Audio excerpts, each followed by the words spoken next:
What's up, motherfuckers? Here's the deal. I'm gonna make a long form video as promised on the Subcommander. Thank you for joining in and coming and watching this video. Thank you to all those who actually watched the first video. This one's going to be a little bit different. There's going to be a whole lot of top-down footage of the watch like people had requested. And there's going to be a lot of me talking to the camera. Hope you enjoy.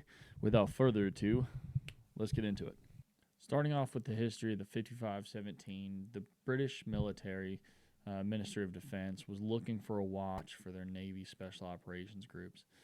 They were given the Rolex 6538, more commonly known as the Bond Sub or as the Big Crown. Now, after field testing, the mod brought the watch back and said they needed some adjustments to it, specifically because the divers were having issues actually adjusting the bezel underwater. So Rolex changed the coin-style bezel to the traditional serrated bezel that we all know and love today about the Submariner. They also swapped out the spring bars for soldered-in spring bars that were easier to fit NATO straps to and more reliable, especially underwater, and I'm assuming they lost one or two of their subs in diving operations. The first mil sub served until 1967, and then it was quickly swapped out by Omega's new Seamaster 300. But it was brought back in 1971, and that's whenever we get one of the three watches, reference numbers that became the overarching mil subs that we know today.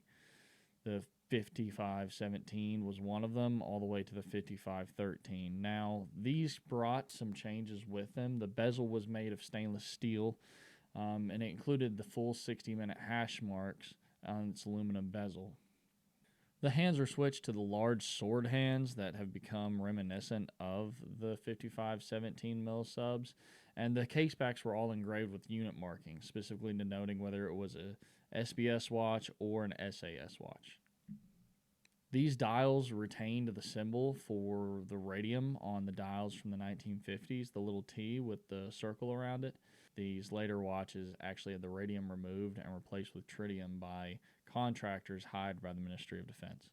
Now, the 5517 is the only Rolex in existence that was ever given a military contract and didn't have a civilian equivalent.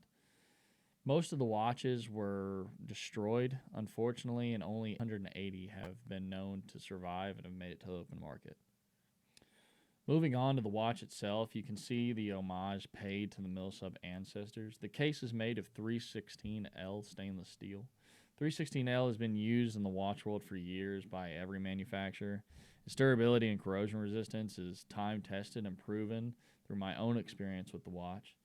The bezel is stainless steel with an aluminum insert featuring those 60-minute markers and a red triangle insert.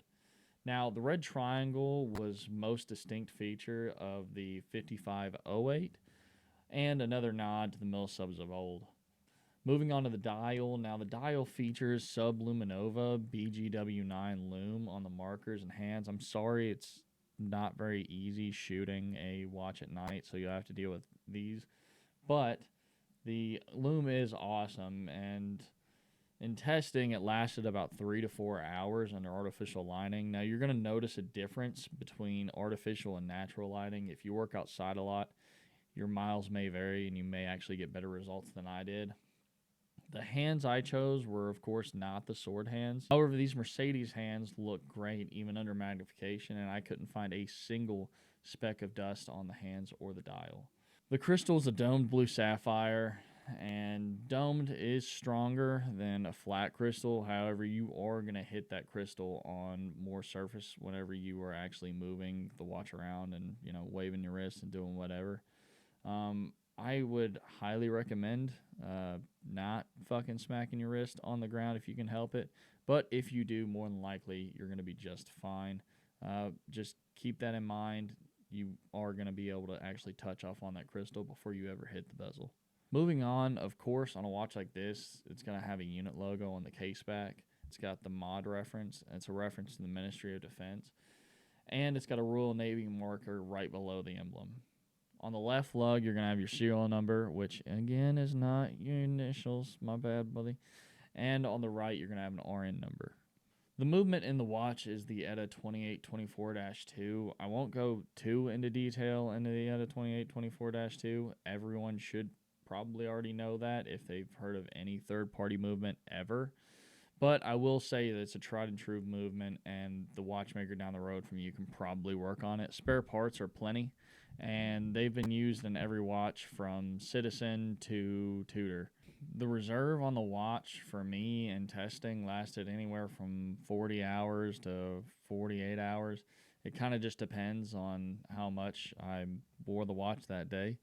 Now, I will say that it lasted about 5 to 6 hours longer than my GSAR throughout the same testing period. So it seems to me that they've either gotten a very good batch of ETAs or they've just taken the time and picked the right supplier, to be completely honest. You can tell it's a real Swift-made ETA.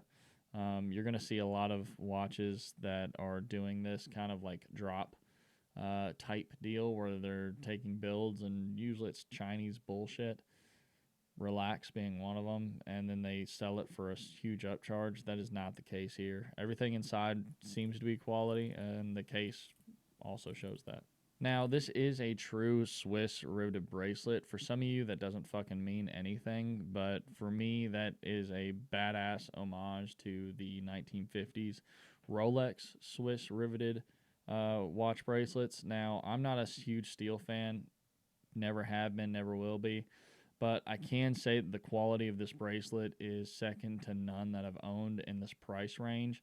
I've had a Tissot PRX, and it felt cheap, and I didn't really like it at all. This is a super comfortable bracelet. Now, the bracelet is, again, a full 5-piece links, right? So you've got your inner, you've got your 2 outer, and then you've got those 2 outside riveted on caps. Now, whenever you're adjusting the watch, be sure to pay attention because you can lose one of those, and you do not want to be searching for that in your carpet. So just take that into account if you're going to be adjusting the strap on your own. Now, I will say I ran into an issue with my clasp. Actually, the center pin, here I'm going to show a close-up of that right now.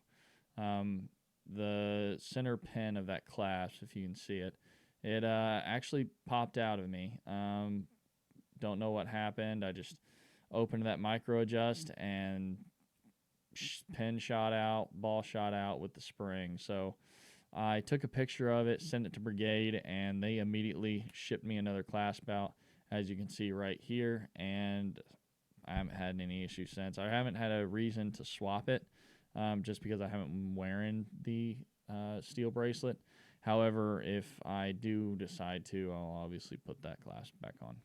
Now, the nylon strap that it ships with is a nylon strap. I'm not a huge fan of nylons, never have been. And in my opinion, NATO in general is fucking uncomfortable. But that's just me. Again, I know a lot of you guys like NATO straps. You like NATOs on these mil subs and sub homages and shit like that. Not my jive. However, I chose for this guy. This is the Barton strap. You can get them for like $40. It fits nice on the wrist, and it feels extremely comfortable. More importantly, it's a little bit thicker than that nylon strap, which I found to dig a little bit into my wrist. Now, in the box, you're also going to get a leather card holder that is going to have your warranty card inside, and you're going to get a little dog tag with your serial number and your name on it. It's really cool little additions like that that really make the Brigade purchasing experience feel like a personal experience. And whenever they say you join the Brigade, you actually do feel like that means something. In closing, I think that the Brigade Subcommander is probably one of the best bang-for-buck watches that money can buy right now. I do think that there is a lot of focus and effort put into the R&D of this watch, and I do think that it's going to hold up for years to come. I appreciate you all staying with me. I will admit I've recorded this video probably like 30 times, and I finally wrote a script for it. So let me know how I did. Again, like, subscribe, comment. Let me know what you think, and I will see you guys in the next video. Stay sketchy.